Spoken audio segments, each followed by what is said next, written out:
was driving around in a car with a friend of mine, and we were listening to the radio. We were listening to Top 40 pop music radio.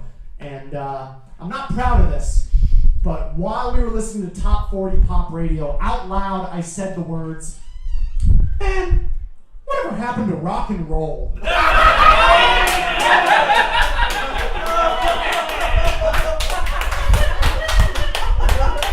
I'm a dad now. Turns out I'm a dad now. I do not have kids, but turns out you don't need kids to be a dad. Turns out all you need to be a dad is to have the kind of personality that likes to unwind with a beer and some Steely Dan. That's all it takes. All it takes. I understand I have a very dad vibe to my body. Yup.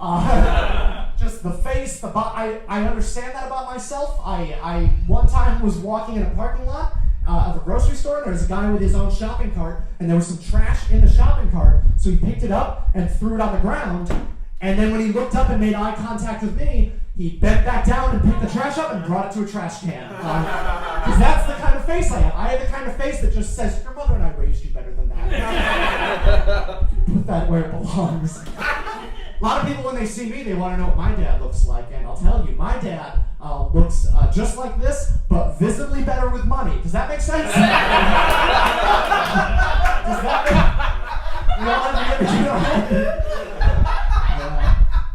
My dad taught me a lot of important lessons when I was a kid. Like he told me why you shouldn't do drugs.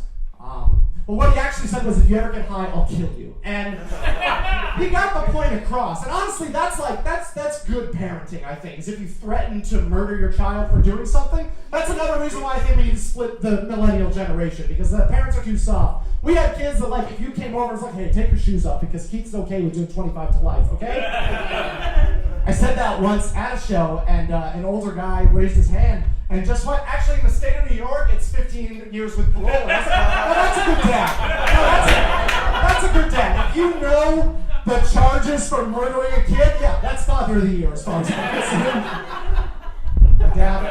This is actually how my dad taught me how to not do drugs. He instilled fear in me, and I just carried that for the rest of my life. He told me that when I was 14, and I just never did drugs because I was afraid my dad would kill me. My dad did, however, help me. He's the reason I was able to move to New York City. Because my parents lived in New Hampshire, but my dad, for a while, was working in upstate New York. He had his own apartment in upstate New York, and he would drive down during the week to work, and then go back home to New Hampshire. So I moved into that apartment so I could look for a job and look for my own place from his apartment. And I moved in with a friend of mine who loves smoking pot. That's just a pothead friend. And I told him, there's just one rule in my dad's house. Please don't smoke pot in the house. Just go outside, because he will murder us, okay? That's the only rule. And that was the only rule I told him. But here's the thing about your pot smoking friends. I don't know if you know this. Not one for the rules. Did you know that? I'm not really keen on rules and laws, legislation. So one day it's like 5 o'clock in the afternoon. I know my dad doesn't get home till like 7 or 8, and my friend just starts smoking pot in the living room, and I was like, "Man, if you can't go outside, just finish up, please, before my dad gets home so we can air the place out." And then, to my surprise, my dad came home a few hours early, walked right into the living room, saw my friend exhale a big cloud of pot smoke, and I was immediately 14 years old again. Just like, "Oh yeah, he's going to prison for this. He's fine with going to prison for this. He is going to murder us." And my dad said nothing, and just walked out of the room silently. And I was like, "I've never seen him this angry.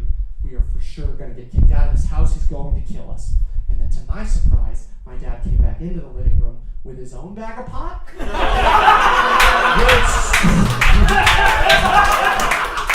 What a twist! Who saw that coming? What a twist! I don't know if you've ever seen your dad with his own pot, but it's very much like the end of a horror movie, where you're just like, "Oh my God, the call was coming from inside my dad the whole time."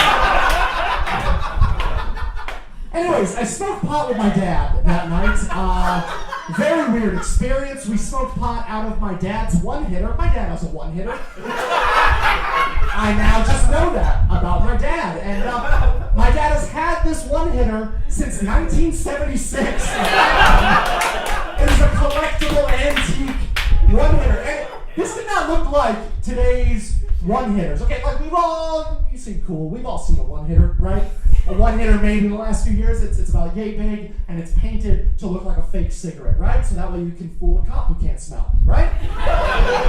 My dad's one-hitter, 1976, didn't need your one-hitter. His one-hitter was just a long copper tube, like a Civil War bullet. You know?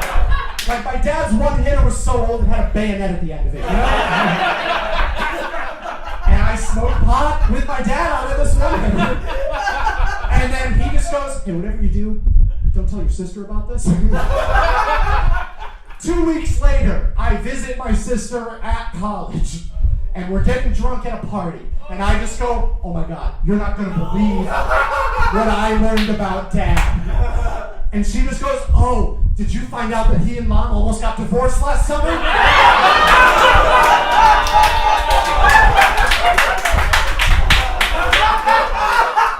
And that's why you don't do drugs.